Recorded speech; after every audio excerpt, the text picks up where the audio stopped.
Hello, everybody, and welcome back to the Schuyler Callihan Show, brought to you by Sports Illustrated's Mountaineer Maven. And we got a really good guest for you here today. He's a former West Virginia cornerback and former Los Angeles Chargers, or San Diego Chargers at the time, cornerback Terrell Chestnut. Terrell, thank you so much for taking your time out of your day to join us here on the show. Hey, man, thank you. I appreciate it, man. Anytime I can, come on and connect with people from back at West Virginia, back at home, that's always a great time.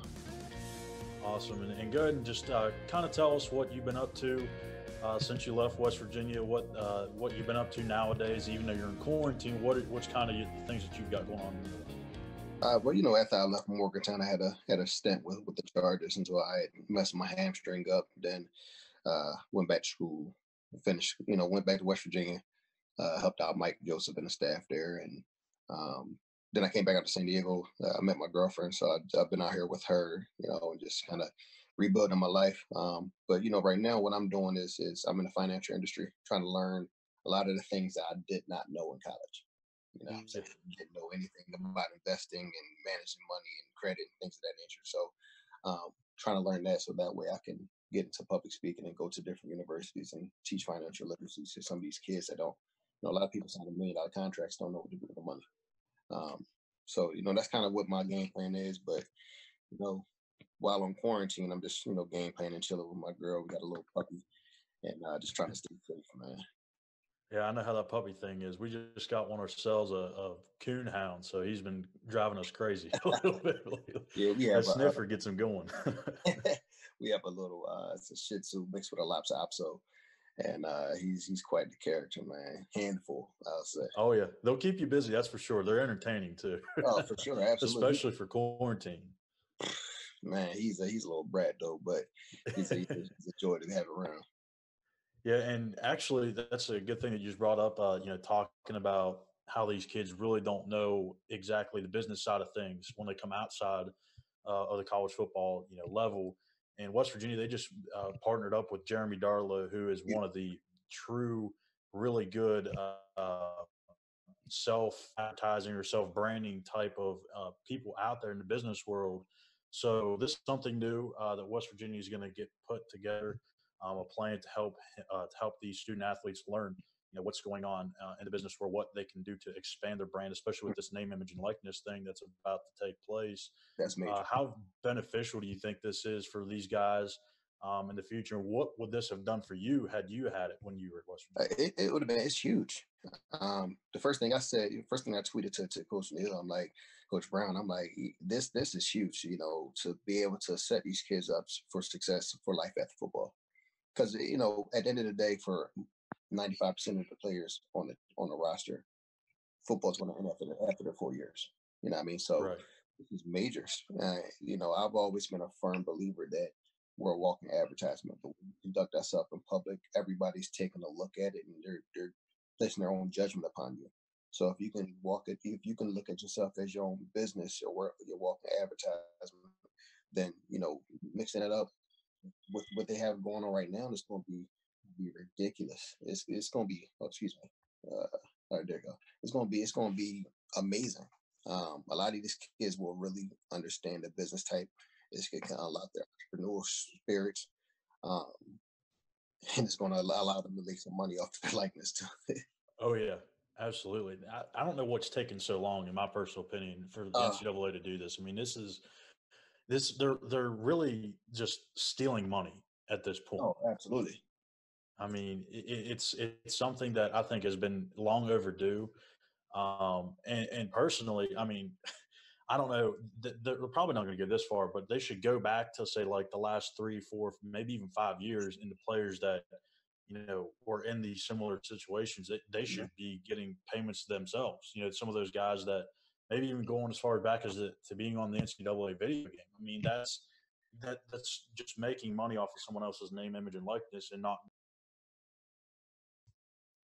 Yeah, I know that there was a settlement that happened for the likeness and things of that nature. It happened about maybe a year ago. That kind of settled out. But definitely, I mean, you look at some people like Tavon Austin, or even let's look at Andrew Boyd, who was on loadout for West Virginia on the last college football that we had. It's a lot of money they possibly missed out on. I watch this YouTuber. I watch a lot of YouTube. Just kind of look at how people reinvent their creative ideas. And this kid goes by destroying, and they gave him an ultimatum. They said, listen, you can either stop doing YouTube because he's making good money and play football for us, or you can't play. Yeah. And it was pretty much, he made a decision. Now he's making $2 million a year, doing YouTube videos, making ridiculous amount of money. So now you got kids who can show people like, listen, this is the day of the life of a college athlete. You know what I mean? This is our grind. This is when we get up at 6 a.m. for weights and go to class and then come back for practice and then go to study hall and treatment and then do it all over again the next day. It'll give a lot of insight on to why I truly believe why college athletes should be compensated for, their time and what they do. Yeah, I mean, I don't think a lot of people understand like what the grind is of being a student athlete at the college level because I played baseball in college, and I mean, no matter what sport you play, you have like very little to no time. You have no chance to go out and make money. So if a kid is making money off of YouTube, I think he should be able to make that decision because these kids aren't getting money outside of what they earn in their scholarship and maybe their stipend or whatever like that. But I mean that's all they have. So when they run out of that, they have nothing. What's the kid supposed to do? Just not eat? Like Right. it's insane. It's hard. I remember my freshman, sophomore year. It was really difficult, especially during those summer months where you'll get paid in June and then get paid in July. It's a large lump sum, but especially if you got, to pay rent for an apartment, you got to pay 2 months in advance. So because we didn't get paid until school started after that. Right.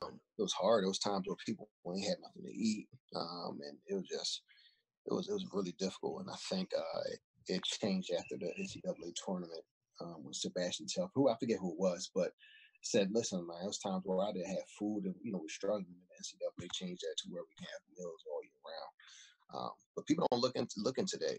They just see us put on a jersey, a helmet, or basketball shorts, basketball shoes, and go out and play on Saturdays and whatever they be playing. They don't see the real grind that we put in. It's a huge responsibility being a student athlete, especially in a place like West Virginia where everybody knows who you are. Oh You yeah. represent the entire state. It's a big responsibility.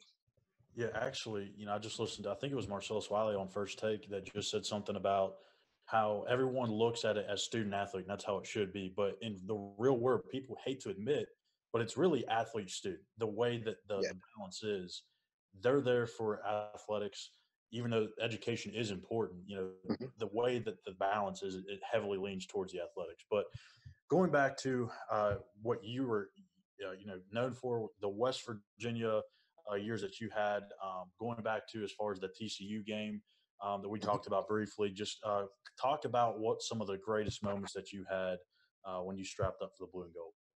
Oh man, it's first it was one of my greatest honors to play there and represent that state and the great people of West Virginia. Some of my greatest memories, man, is just the bonding with my teammates, and a lot of people don't appreciate the grind, but when you go through some of them hot summer days and you see what comes out of a guy, you see what a guy is made out of, and what I mean, it's amazing to really see that and then see the rewards that come at the end of it, like winning big games. For me, obviously, I can easily say the TCU game was um, the TCU game was one of the greatest memories for me. Um, There it TCU is. game There's was the puppy. a big memory for me. Oh, I'm sorry. No, you're fine. Hey, shut up. Oh my gosh. He is. See what's up. There's the puppy. There it is right there. I should have got mine because I'm surprised mine's not howling right now. He's usually Man, all. he is a brat. He is a brat. But that TCU game was huge for me. But I would say my greatest memory, obviously, I think that Cactus Bowl kind of summed up, us going out as a win with our seniors. At that time, winning the most games for us in the, at West Virginia in the Big 12. That was huge, and to go out with a win with a group of guys, it meant a lot to us. because it was our last time strapping up.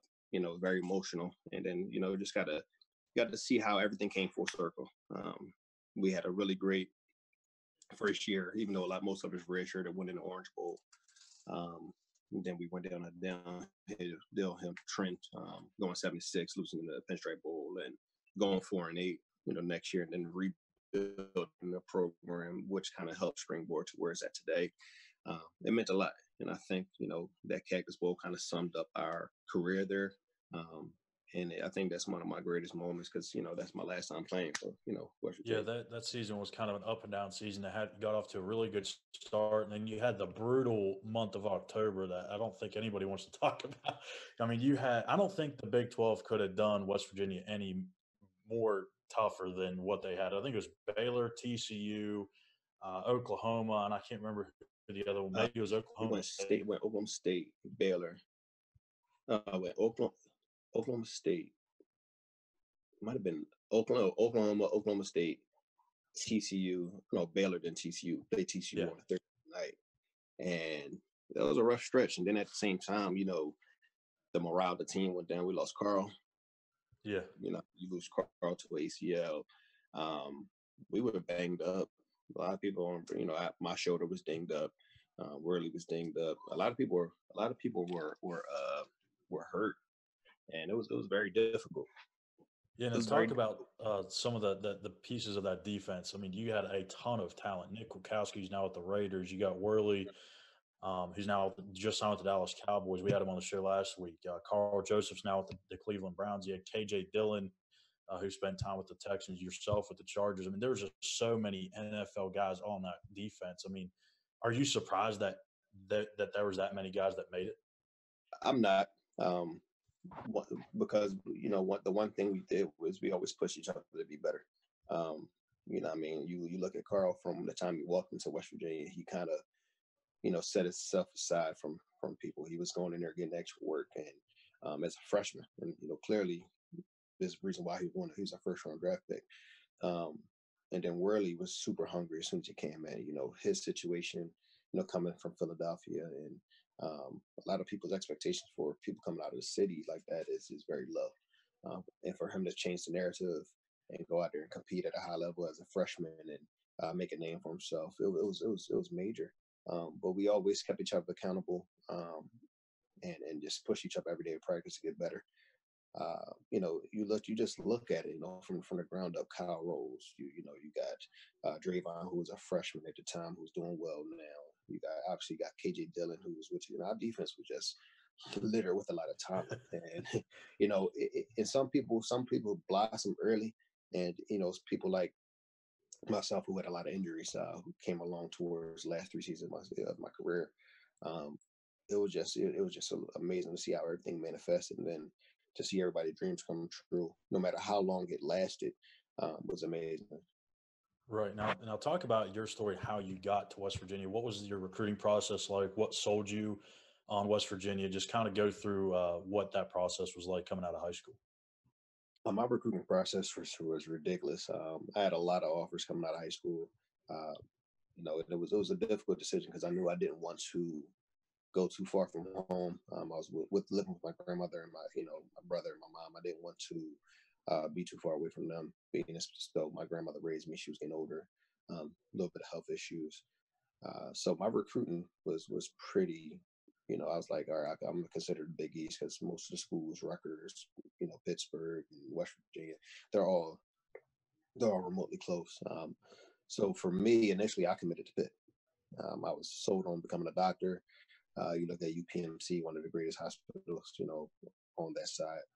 So I was pretty sold. At the time, my recruiter was Brian Angelico for Pitt, and he recruited me pretty well. They did a very good job. At the same time, I had Coach Herlav and Coach Lockwood from West Virginia, who were doing this just as well. And I think uh, what sold me to come to West Virginia after I committed to Pittsburgh was they just kept it real. Coach Kerlab called me. He was outside on his patio smoking a cigar and said, "Listen, he said, listen, dude. He's like, we respect your decision, and if anything happens, just know you'll always have a scholarship here waiting for you." And it was, they meant it. And for me, it was hard. Definitely turning scholarship offers down from like Miami, LSU, and schools like that. But to know that I had people that was genuinely interested in me as a young man, um, before before a football player or anything else, it meant a lot. So when I decommitted from Pitt, it was easy decision to come over to West Virginia and come and play.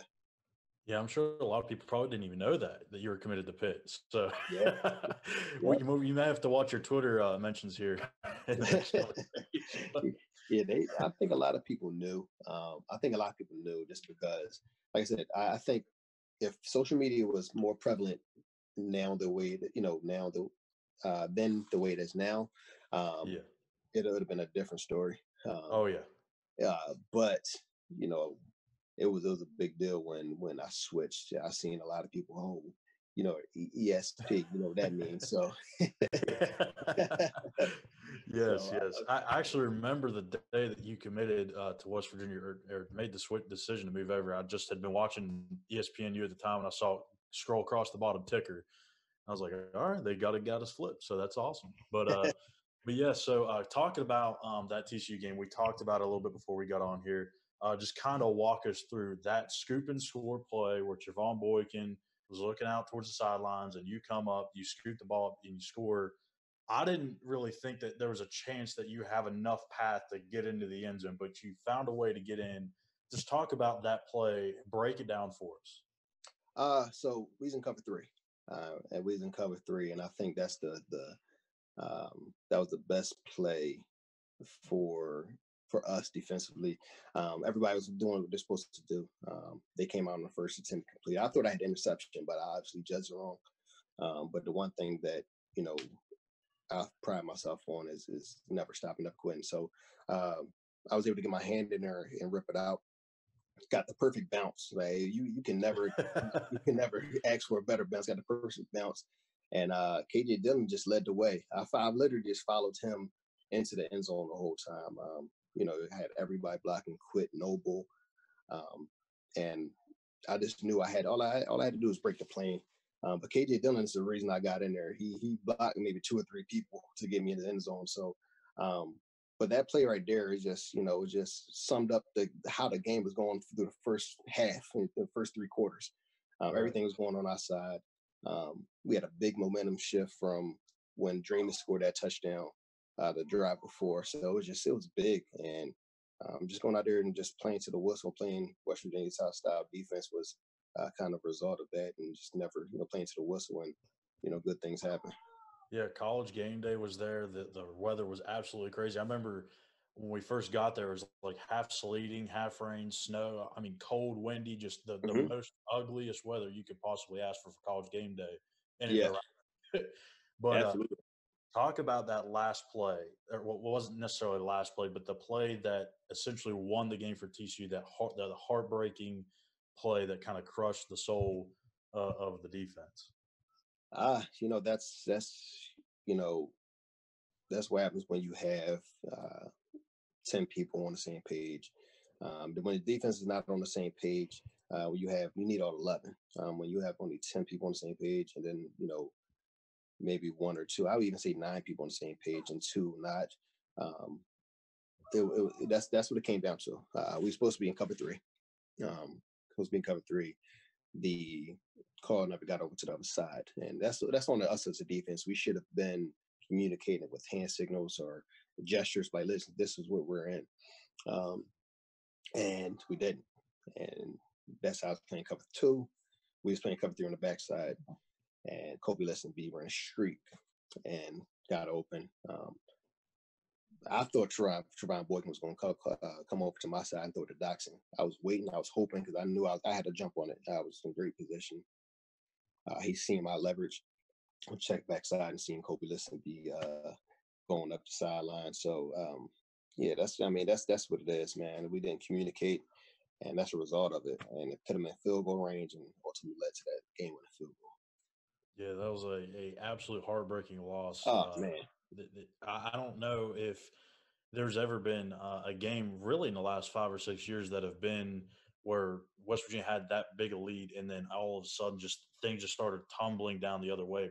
Balls bouncing the right way for the other team, like that game. It was just a crazy. It was a good game. I still to this day think it was one of the better games this century, even though it was a loss. I think it was a very entertaining game, back and forth there in that final quarter. Very tight game, but Yeah, it's very good. I think anytime you play a Gary Patterson team over there at TCU, you're always in for a fight. He always oh has yes. ready. You know what I mean? He always has his guys ready. Absolutely. Just kind of the last thing here before we let you go. Um, kind, kind of talk about your relationship with former West Virginia coach Dana Holgerson, what he was like behind the scenes, and then how much different of a sense that you get from this new coaching staff with Neil Brown. You haven't met him yet, but what is kind of the two different spectrums that between Holgerson and Brown? Right. For me, I had to work to get in the good graces of Coach Holt. When I first started there, when I first got over to West Virginia, I just thought he didn't like me at all. I was a freshman. I was a freshman coming there. I had a shoulder bang. I had a banged up shoulder. And I'm like, man, he's not worried about me. He could say 2 cents to me. And he didn't say anything to me, honestly, in my first year. But as I got older, as I matured and, showed him I represented a lot more than just being on the team. He came around and, I think he was a good coach. A lot of people don't appreciate what he did, but, for a guy who that was his first head coaching position, Right. To do what he did, I got a lot of respect for Holt. I got a lot of respect for that coaching staff. He meant a lot to me for, through my college career, and it's all love with Coach Holt. He broke bread with us. He was very genuine. He was very adamant, especially for my senior class. Like, listen, man, we got to go out on top. We got to go out with a win. So, it's all love with Coach Holt. I think he did his absolute best that he could do as a coach for West Virginia. For a lot of the backlash he was getting for leaving to go to Houston, I think was unwarranted. So I wish him nothing but success, here at Houston. But it's all love with Coach Holt, man. He's a good dude. Definitely was in the best interest. He was a player's first guy. So, like I said, it's all love. I think with Coach Brown, I think he brings another dynamic to that. I think, they kind of, they're both player coaches, but now you're starting to see the transformation of, like, this life outside of football. And I think for him to be able to prepare them for life outside of football would help them alleviate some of the stress of, playing a sport. I think when you take care of the little things, and I think that's the decision, when you take care of the little things, football becomes, easy in a sense. So I think he's doing that, taking his career affairs. And I'm watching from afar, seeing the same things he's doing, taking them career affairs and outside of Morgantown, taking them to Pittsburgh and other places. You partner up with Jeremy. I think, what he's doing is massive. And I think it's just changing the direction of the program, from both on academic and and in a personal aspect, but also athletically. I think they found a diamond in the rough as a coach. I'm excited to get to Morgantown to meet him. I'm excited to continue to watch him and support him like I do, and be vocal, good, bad, and different about what I see. But man, he's definitely going to change. He's definitely going to change this program for the better and help these kids succeed. And that's what it's about. Yeah, Neil Brown gives that family man type of, portrayal. Like he just comes off as a guy who's going to do his very best for these student athletes and these young kids that, may not come from a whole lot, or maybe just don't have the support system that they do once they get to WVU. So now, he's giving these kids a chance, not just in football, but much beyond that, helping them towards their education and their future careers as well. So, indeed, Terrell, that's going to do it for us this week. And we appreciate you so much for coming on and taking out probably more time than I expected. We just got to chat, and it was a lot of fun, man. I hope we can do this again sometime. Oh, for sure, man. Anytime, man. I definitely appreciate y'all. It's all love. Man. Definitely thank y'all for having me on. Shoot, maybe we can cover a game together. That's right. Let's do it. I'll save a seat for you. For sure, man. Thank y'all, man. Y'all be safe. No problem, Terrell. Thank you so much. And that's going to do it for this week's edition of the Schuyler Callihan Show. Be sure to follow us on Twitter at SI_WVU. You can follow me at Callihan_. You can follow the show at the Callihan Show. Don't forget to go onto the site and hit that subscribe button as well. Until next week, we'll see you guys then.